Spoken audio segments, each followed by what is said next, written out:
이번 강좌에서는 모평균의 추정에 관한 이야기를 공부하도록 하겠습니다. 자, 그러려면 일단 지난 강좌에서 공부한 내용을 우리가 꼼꼼하게 좀 정리를 할 필요가 있습니다. 지난 강좌에서 우리가 모집단이라고 하는 것과 표본에 대한, 표본 집단에 대한 관계에 대해서 공부를 했죠. 정리해보면, 자, 여기 모집단이 있어요. 이렇게 모집단이 있는데, 이 모집단이 별량 X에 대한 분포로 평균을 M으로 하고 분산이 시그마 제곱이다 라고 했을 때, 여기에서 우리가 표본을 추출을 했어요. 표본을 추출을 하는데 크기가 n인 표본을 추출을 합니다. 자, 이거 표본이에요. 그랬을 때 이 표본에 대한 표본 평균을 우리 X바라고 한다 그랬죠. 근데 하나만 추출했을 때 끝나면 모르겠는데 또 다른 표본을 또 추출할 수 있겠죠. 그러니까 표본에 대한 번호가 있어야 되겠다. 표본 평균도 이렇게 번호가 몇 개를 추출을 했느냐에 따라서 표본 평균의 종류도 다양하게 만들어질 수 있는 거죠. 이때 이 뽑혀 나온 X1바, X2바, X3바, 점점점에서 나오는 이 별량들을 가지고 얘들을 가지고서 그 평균을 잡으니까, 그러니까 표본 평균의 평균이 되는 거겠죠.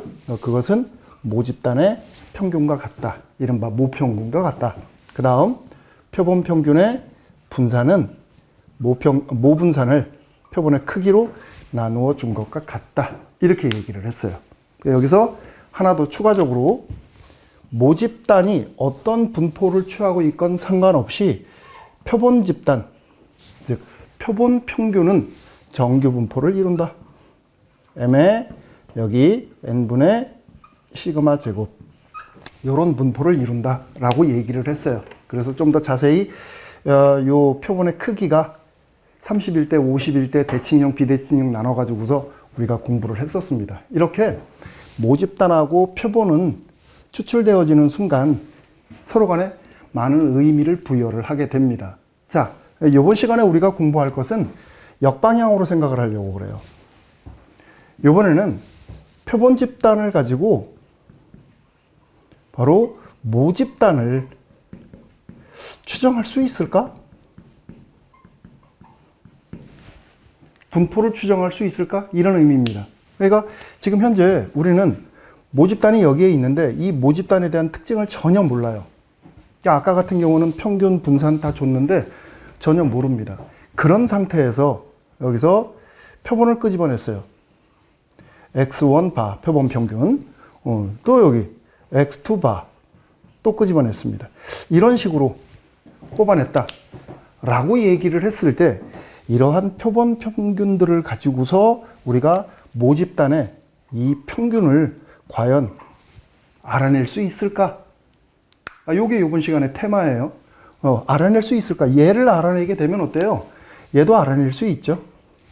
그죠? 왜냐하면 우리가 분산을 계산할 때 모평균을 알아내면 계산할 수 있는 거니까. 모평균을 모르면 계산 못하는 겁니다. 그래서 우리가 집단에 대한 분포를 얘기할 때 평균을 가장 중요시하는 게 그건 이유 때문에 그렇습니다. 자, 그러면 이런 예를 한번 좀 들어봅시다. 자, 학교에서 시험을 봤어요.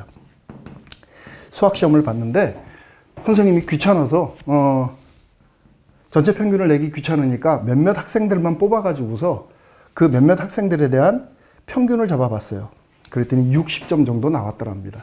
자, 그래서 학생들에게 가서 야, 우리 몇몇 학생 뽑아가지고서 평균을 잡아보니까 60점 정도 나왔어. 그러니까 우리 전체 평균 60으로 하자. 어때요? 여러분들 받아들일 수 있겠어요? 이거는 뭔가 상당히 치우쳐져 있는 그런 평균이에요. 그거를 평균으로 하겠다. 의미가 없는 거죠. 문제가 있어요. 이거 못 받아들이겠습니다. 그랬더니 선생님이 여러분들에게 또 하나 제안을 합니다. 그러면 대충 몇 명 뽑은 형 사람들에 대한 성적이 이 정도 되니까 우리 전체 평균을 한 50점부터 70점으로 하자. 타협을 보려고 그래요. 그러면 여러분들은 이거에 비해서는 그래도 조금 생각할 여지가 조금 있어요. 그렇죠? 그러니까 이 정도 되면은 어느 정도 받아들일 수 있습니다. 그런데 이의를 제기하는 학생이 또 있을 수가 있어요. 선생님, 얘들이 만약에 공부 상당히 잘하는 애들 같으면 얘들이 상당히 공부를 많이 잘하는 학생들 같으면 이거 어느 한쪽으로 치우쳐져 있는 평균이라고 볼 수 있지 않습니까? 충분히 그럴 수 있죠. 그죠? 그래서 이렇게 표본 평균을 기준으로 해서 모평균이 들어갈 만한 구간을 확률적으로입니다. 확률적으로 추정하는 것을 우리는 모평균 추정이라고 얘기를 해요. 그래서 그 추정하는 방법을 체계적으로 공부를 할 겁니다. 그 기준은 두 가지로 나뉘어져 있어요. 자, 모평균의 추정. 그러니까 이 앞에 지금 말이 빠졌는데 조금 전에도 얘기했지만 확률적 추정이에요.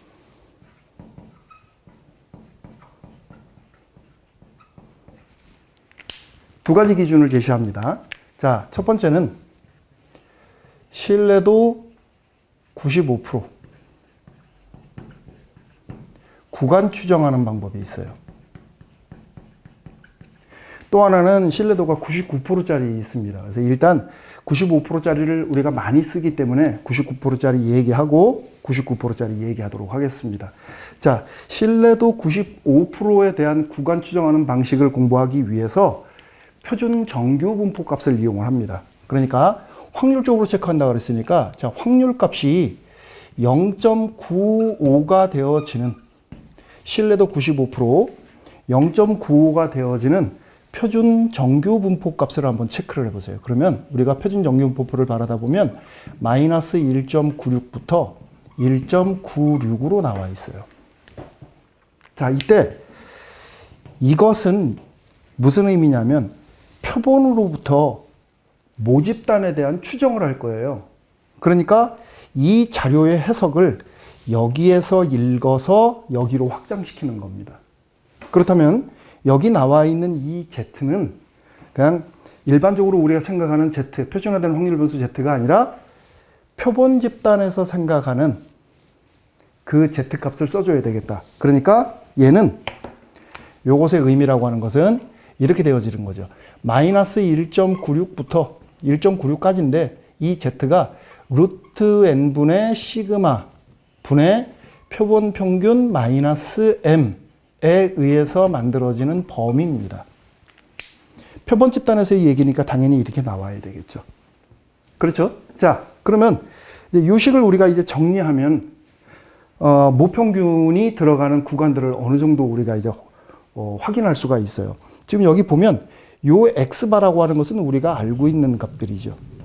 그렇죠? 그 다음에 여기 있는 이 시그마라고 하는 것은 표본의 크기가 몇 개냐에 따라서 앞서서도 얘기했지만 표본 분산과 여기서 S1 제곱 나오고 S2 제곱 이렇게 만들어지게 될 텐데 그 값들로 대체할 수 있는 겁니다. 요거는 앞서서도 얘기했죠. 그러니까 여기에서 얘 알고 있고 얘 알고 있고 우리의 목적은 모평균이 들어가는 구간을 지금 체크하는 거니까 여기서 이것을 정리해 주게 되면 이렇게 되어지겠네.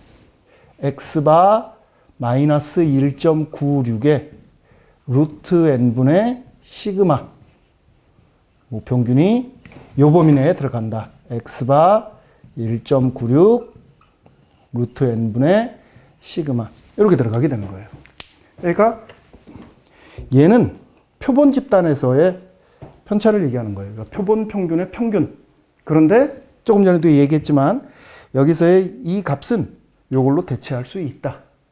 됐죠? 그러니까 여기 지금 S가 들어가도 된다는 얘기입니다. 이렇게 우리가 구간 추정을 할 수가 있어요. 그러면 모평균이 이 안에 반드시 들어갈 거냐? 아닐 수도 있는 거죠. 무슨 소리냐면 내가 지금 X바를 기준으로 해서 이만큼 떨어져 있는 위치까지 요거 지금 우리 알파라 그럴까요? 자, 여기까지 이렇게 잡아가지고서 내가 구간 추정을 했는데 평균이 이 안에 들어가 있으면 참 고맙겠는데 들어가지 않을 수도 있는 겁니다. 이 평균이. 그렇죠? 이해가 되죠? 모평균에 대한 구간 추정을 했다고 해가지고서 우리가 모평균이 반드시 들어가 있을 거라고 생각하면 안 돼요. 무슨 소리냐면 여기서 다양한 형태의 표본 평균을 통해 가지고서 이런 구간 추정을 할 수가 있는데 그 구간 추정되어진 것들 중에 어떤 것들은 평균 값을 그 구간 안에 포함시킬 수 있고 어떤 것은 포함 안 시킬 수도 있어요. 그런데 이 구간들 중에 이런 구간들 중에 95%는 모평균을 포함한다. 이런 뜻입니다. 그래서 우리가 확률적으로 모평균을 추정한다라고 얘기를 하는 거예요. 됐습니까? 그러니까 이제 이런 방법들을 우리가 일상생활에서도, 일상생활이라기보다는 뭐 대선이라든가 뭐 이런 거를 할 때 많이 활용을 하게 돼요. 신뢰도 95%일 때는 이렇게 얘기를 합니다. 자, 그 다음 두 번째. 두 번째는 신뢰도 99%짜리. 그러니까 조금 더 확신이 높아지는 거네. 자, 신뢰도 99%짜리 구간 추정하는 방법. 아까는 이렇게 해서 추정되어진 구간들 중에 95% 정도가 모평균을 포함을 한다. 이번에는 99%가, 구간들의 99%가 모평균을 포함한다. 이런 의미. 여기서는 수치만 바꿔주면 돼요. 95%일 때는 95% 신뢰 구간일 때는 1.96으로 계산을 합니다. 이렇게. 그런데 99%일 때에는 2.58로 바뀌어요. 마이너스 2.58에 루트 n분의 시그마 m의 x바 플러스 2.58에 루트 n분의 시그마. 요렇게 두 가지로 판단을 해요. 이것도 지금 이거하고 같은 의미이기 때문에 뭐 선생님이 세세하게 안 하겠습니다. 그러니까 이렇게 우리가 구간 추정을 해서 자료의 신뢰도를 높여주는 거죠. 됐습니까? 자, 그러면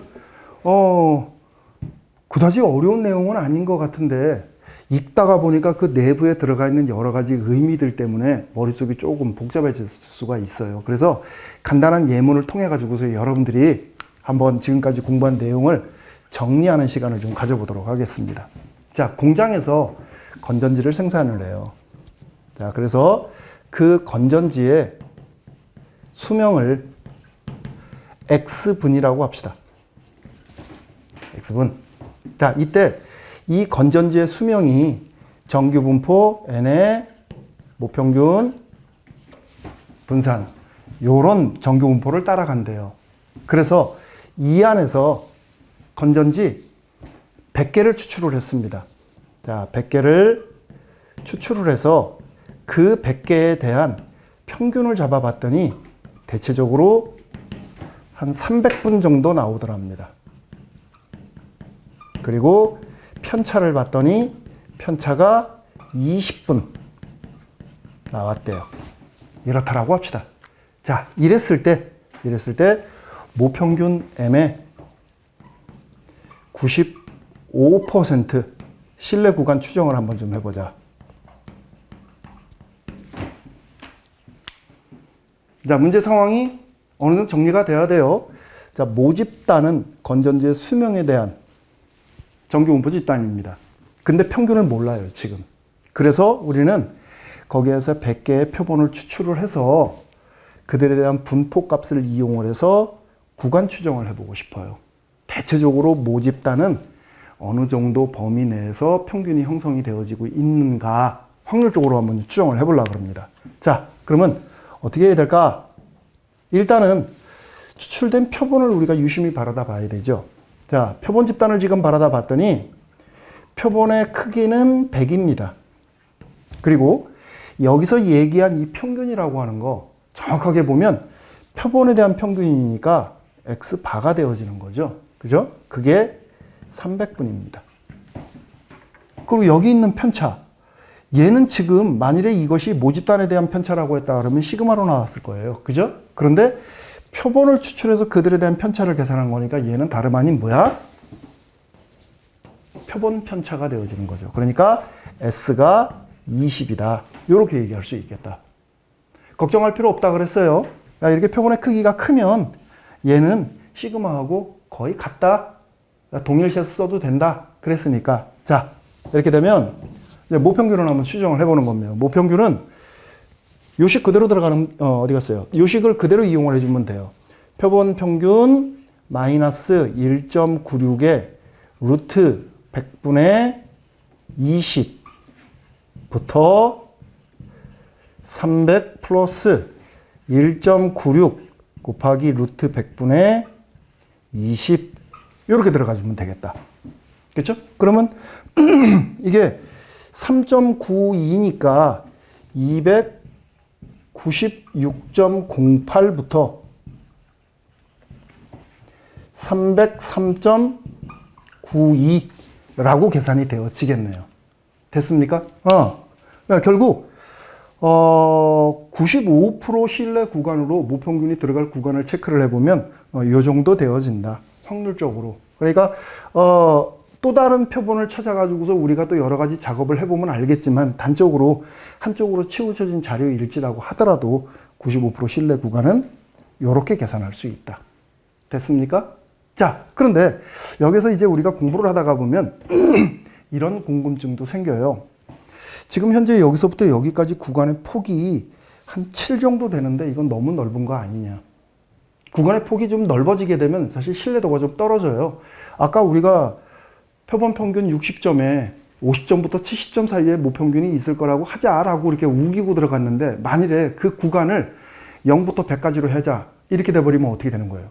구간 폭이 엄청나게 넓어지게 되면 그 구간에 대한 신뢰도가 확 떨어져 버립니다. 그렇죠? 그래서 여기서도 야, 이 구간의 폭이 조금 높은데 좀 큰데 이거를 줄이는 방법이 없을까? 줄이려고 그러면 어떻게 주면 될까? 이런 거 한번 좀 생각을 해보자라는 얘기예요.